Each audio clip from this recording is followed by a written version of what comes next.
the one that is communal in particular, and the communities ought to be seen as investors and not as beneficiaries only.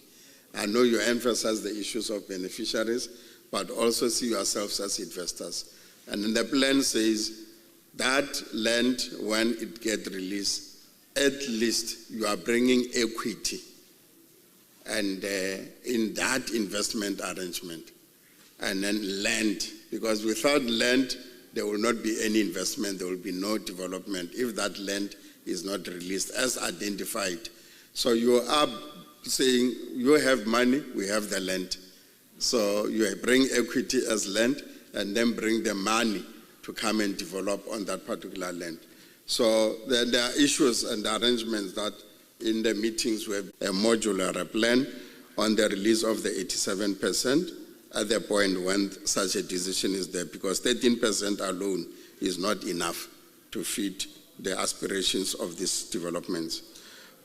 The other issue is that consequently the beneficiation value chain must be paid particular attention to such that it empowers communities in key and relevant skills as part of the skills revolution. We ought to identify the skills that will come with the new cities, the skills that are going to be needed by the economy in those new cities, and then develop those skills appropriately so that the mismatch in the skills is ended and we don't have people with general degrees all over, but they are unemployable still as people who come in from the institutions.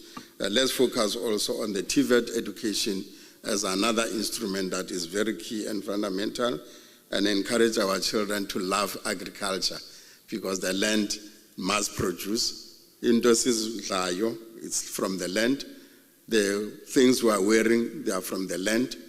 The things we drink, they are from the land. No pia loyo pia savana loyo puma from the land. Ibali nabolon bayachalo before by ensure the inclusion of the people with disabilities. Singabalibali njengoba uminister sikakhulume ngabo mama, but we want to include that category also. Umama umhlawuli uthe abekho nakule meeting lo wanamhlanje. So in future when we plan, please, it must be an inclusive growth city and then development. Women and child-headed households must be prioritized, and then the issue of women and land rights are at the front. Minister Wependulin, I'm not going to re-emphasize on it.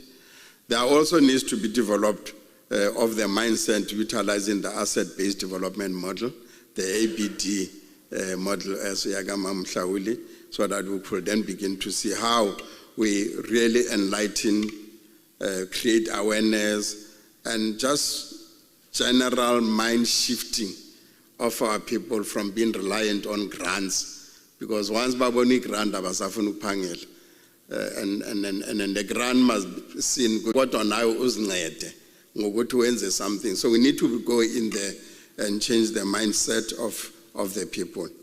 Ensure that there is beneficiation for the communities at the pace of communities and for the poor.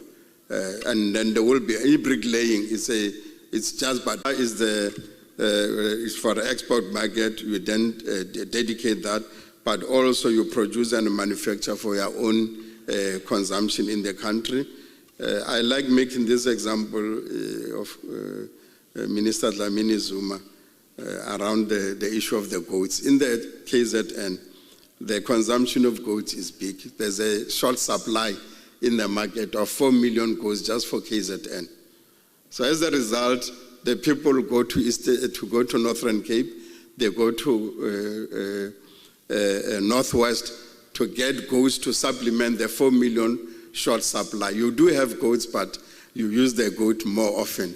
Kunomqembi igoat, uyapaphatisa umntwana igoat, uyahlamba igoat, wenza umqembi igoat, because the Zulus, as the minister says, is like a data that we are using on our phones. Every day when we don't have a data, we are nale 5 rand to communicate with the world. The goat is with our ancestors. And that is why there's a 4 million just in KwaZulu-Natal as a market. So as a result, those who are in the rural areas, if you breed goats, was good high business KZN. Wherever you are, we ask good business KZN. So the produce in our own. Then the last point then is to extend the consultations into the kingdoms, as already agreed in the meeting this week in Mthatha, so that then also we also take these consultations to communities, so that communities know when things happen, why they are happening, but also communities also ought to be engaged by traditional leaders on the portions of lands that are going to be released, because we need community resolutions in terms of the TKLA, and also so that the minister, by the time he agrees with you, that are there, and there are community resolutions that we could then append to the application for the release of that particular land. Because now you'll be bringing equity. Whatever is the hectares, they will be calculated into a percentage of an equity on the development itself, so that we can all then prosper as South Africans. Thank you very much. I hope, therefore, these points will be helping, that these are the issues that arises from this particular meeting today, and thanking the traditional leaders for your attendance and your participation and your inputs that were so important that we have even embraced them in this. And the officials, I think, we have listened to your assignments arising from this particular task, and then going forward, find those spaces, find those particular structures where traditional leaders can learn, and we'll continue seeing each other on the floor, because this process of consultation doesn't stop today. It continues beyond today, because there are quite a number of resolutions that we need so that investment can flow and business people can bring whatever is the investment into the area. Minister, I think that's the end of the session today. And I will then say this is the end of the session. We can take lunch now, and we are all back as officials to join the session with the business sector this afternoon at 1:30. And they are waiting eagerly. Some are in the waiting room, some are having lunch.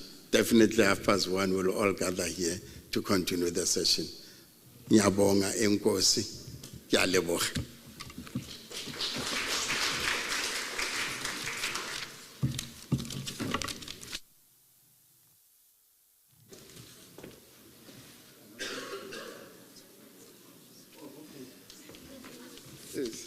Dilibele some very important issue. I was just thinking as a facilitator.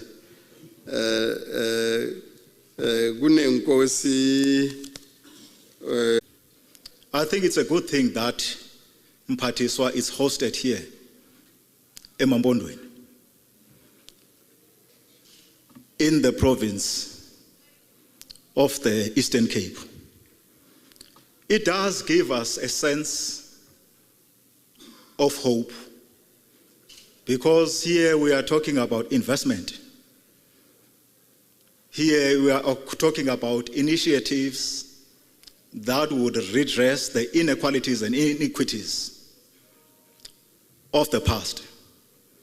Our communities are severely distressed.